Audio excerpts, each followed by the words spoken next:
on va se retrouver aujourd'hui pour une vidéo où on va parler de chirurgie guidée et de pas n'importe quel type de chirurgie guidée, de la chirurgie guidée sleeveless. Sleeve or not to sleeve, c'est la question que je voulais aborder avec vous aujourd'hui dans un format de vidéo un peu plus long dédié à la chirurgie guidée. Alors déjà, à la base de la chirurgie guidée, pourquoi des sleeves?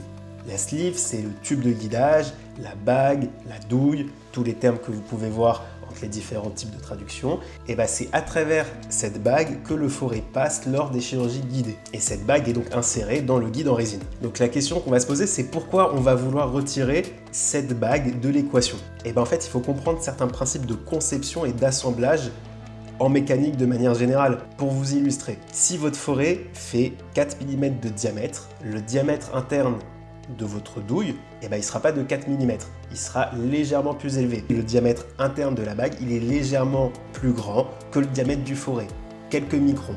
Mais ces quelques microns-là, si c'est quasiment imperceptible lorsque vous avez le forêt dans la bague, il faut voir ce qui se passe à l'apex du forêt.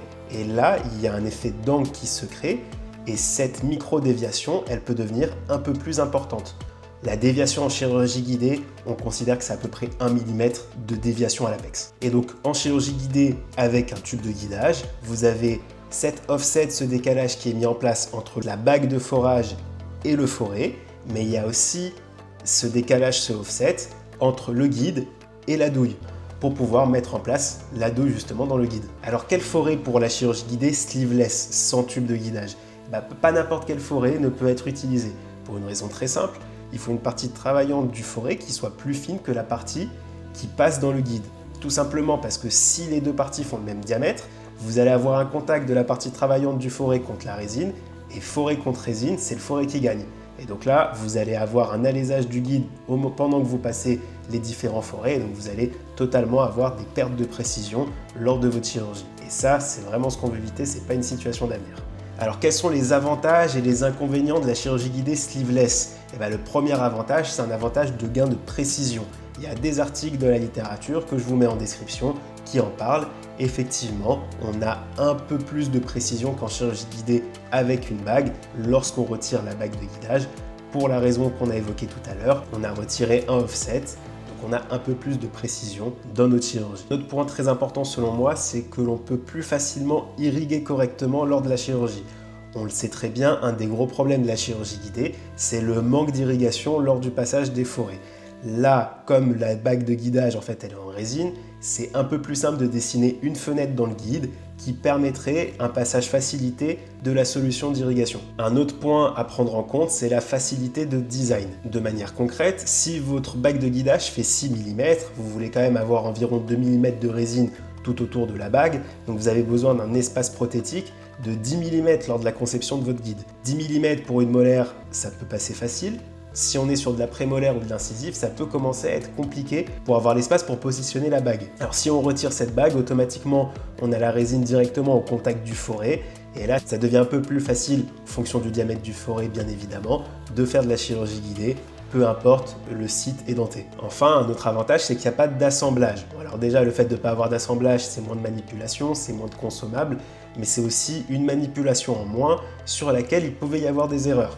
Alors c'est pas ce qu'il y a de plus compliqué d'insérer une douille dans un guide, mais n'empêche, ça pouvait créer des micro-déviations et c'est l'accumulation de ces petites déviations qui au final fait que notre guide pourrait manquer de précision. Enfin, parlons un peu des inconvénients de la chirurgie guidée sleeveless. Le premier inconvénient, et non des moindres, c'est le manque de validation scientifique. Effectivement, on n'a pas le recul sur la chirurgie guidée sleeveless que l'on a sur la chirurgie guidée conventionnelle avec un tube de guidage, qui est pratiqué déjà depuis de nombreuses années. Donc on a peu de littérature sur le sujet et au final, peu de recul clinique sur la technique.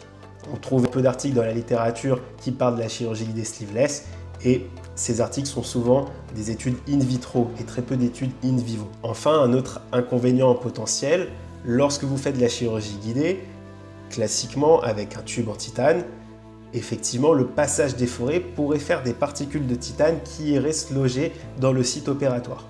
Alors on se doute que des particules de titane ne devraient pas trop gêner la cicatrisation de la chirurgie. Par contre, si effectivement on retrouve des particules de résine dans la chirurgie, ça peut être un peu plus problématique. Quand on parle de particules, c'est pas forcément des copeaux qui se détachent, mais c'est des particules que l'on peut ne pas voir à l'œil nu dont on parle. Que ça soit du titane de la bague ou de la résine du guide. C'est pour ça que personnellement, dans ma pratique, je conserve l'usage des tubes de guidage pour les chirurgies guidées complètes. Néanmoins, pour tout ce qui est chirurgie guidée pilote, et ça représente 90% de mes guides, 100% de mes chirurgies sont guidées, 90 avec des guides pilotes, et bien pour ces guides pilotes, je suis passé au sleeveless pour les raisons que je vous ai évoquées précédemment. Tout simplement parce que je peux bien irriguer par la suite, je repasse des forêts juste après. Donc s'il y avait vraiment des particules de résine dans le site opératoire, je ne suis pas sûr qu'il en reste après le passage des forêts successifs qui vient juste après. Voilà, j'espère que ce petit contenu sur la chirurgie sleeveless a été intéressant pour vous. Si vous avez des remarques, n'hésitez pas, l'espace commentaire est fait pour ça. Et sinon, d'ici le prochain contenu, portez-vous bien.